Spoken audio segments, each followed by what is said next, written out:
ready for this year's nuptial flight.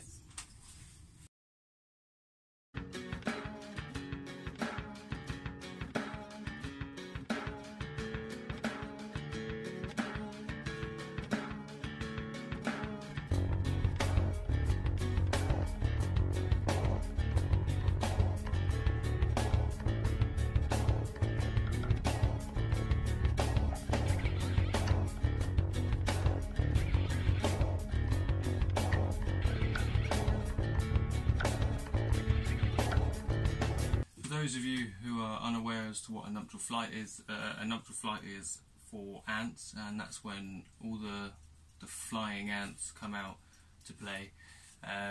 For us in the UK, as you probably well know, it's going to happen soon. We've had all of this sun, we're waiting on rain, and as soon as the rain comes, the humidity will rise and flying ants will be here, there and everywhere, so you need to be ready for them.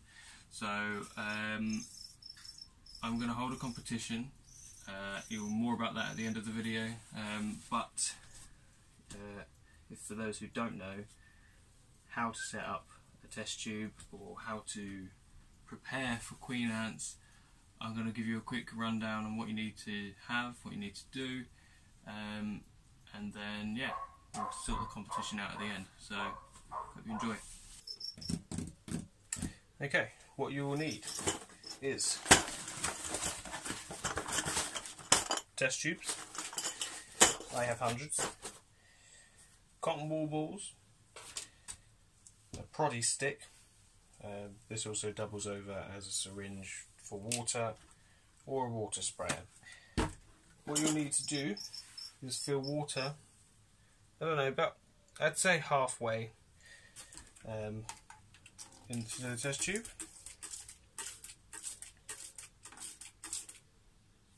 Like that.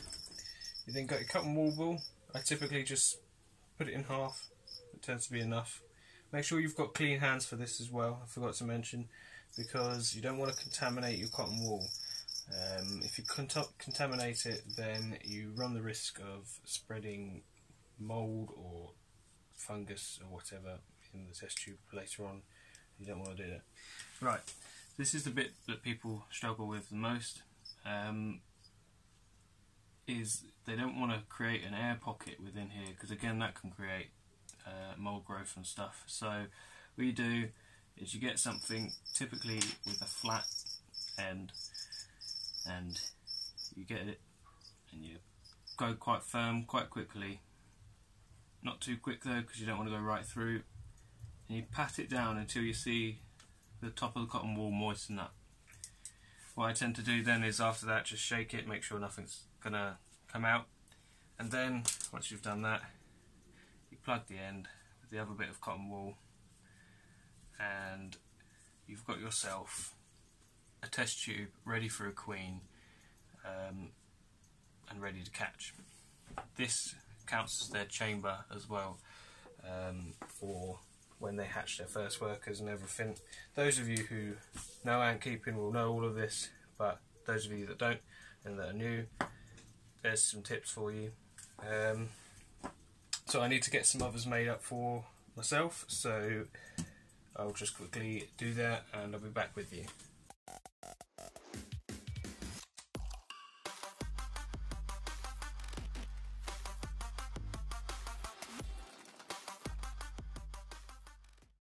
Okay, and we're back. I didn't make all of them because I don't want to give away how many test tubes I actually have, because that is actually to do with the competition. But I just quickly made up these guys, and these will all be ready for the queens that will be flying soon, I hope. Basically, what you do, and this is how you identify, most of you will know what a flying ant looks like. If you don't, it looks like a giant ant basically. They run around on the floor at a certain time of the year, and they scurry around, try and hide, try and bury and stuff, and yeah, that's basically what a queen ant is. A lot of people don't know that. They just think it's just a flying ant and that they're monstrous and they're scared of them and everything, they squish them, and yeah, it's really not. They're the new generation of the ants, and that's how ants keep going.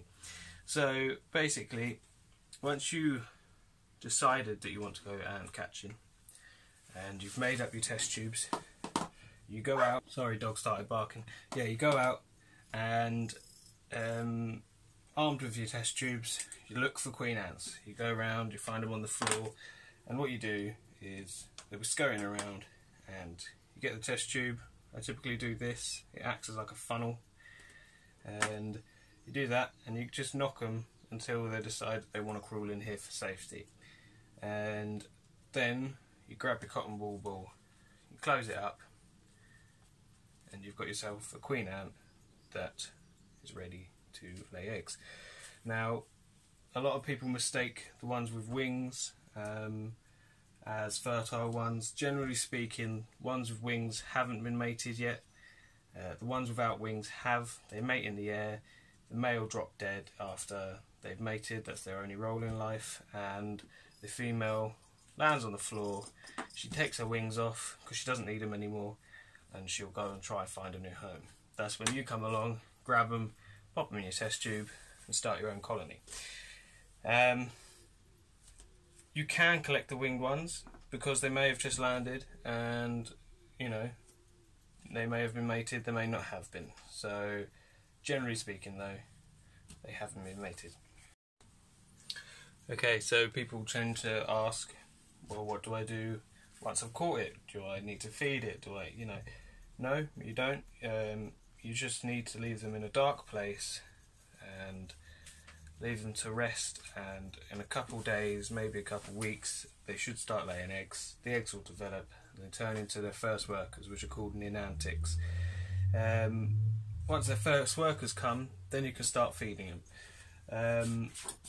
But other than that, if you're from the UK, there is 3 species, generally speaking, that you can find. That's Lasius niger, the common black ant, Lasius flavus, which is the yellow meadow ant, but a lot of people mistake it for red ants, and people say they sting and stuff. They don't. They bite, but they're not hard. It doesn't hurt. And then you get the actual red ants, which are Mimrica rubra, and they're the European fire ants. They will sting, but they're probably a bit more hard to come by than the other 2 species. Generally speaking, you'll find Lasius niger and Lasius flavus. Apart from that, that's all you need to know really. One thing I forgot to mention, must have a cotton wool plug as a lid. You can't use the test tube caps because the test tube caps have no air holes, and your queen will suffocate and die really quick, especially with this heat at the moment. So always have cotton wool as a plug. Generally speaking, tissue doesn't really work because it bunches up and it is solid. Air doesn't really travel very well. Cotton wool is perfect, so just get some cotton wool. It's real cheap, and that's it. Okay, so now on to the competition.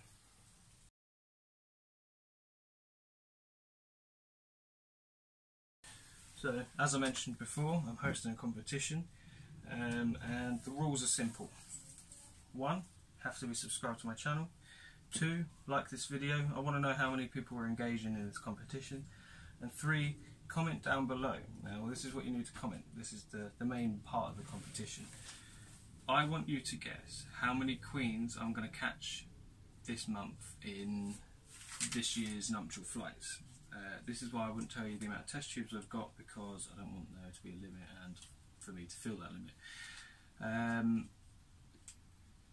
But yeah, I want you to guess one number randomly, how many queens you think I'm going to catch. Now, the first place winner will, if they get bang on or right close to it and no one else does, then first place winner will receive a homemade formicarium ready for their ants to move into once they get large enough. Or if you've got an ant colony already, you'll receive one of this. This isn't finished, this is just a prototype, but it's double-ended. It'll have the similar sort of pattern on the back. It's glass sides. It will all be nice and tidy, there will be hydration chamber up top, and there will be exit and entrances for them to get in and out of this nice warm aquarium. I think it's really nice, and it's a nice piece to have on your side, you know. So that's first place. First place will win this and one of my queens. Second prize will win 2 of my queens, because this is quite nice anyway. So second prize will win 2 queens, probably Elastius Niger and Elastius Flavus. And then third place will win a single queen.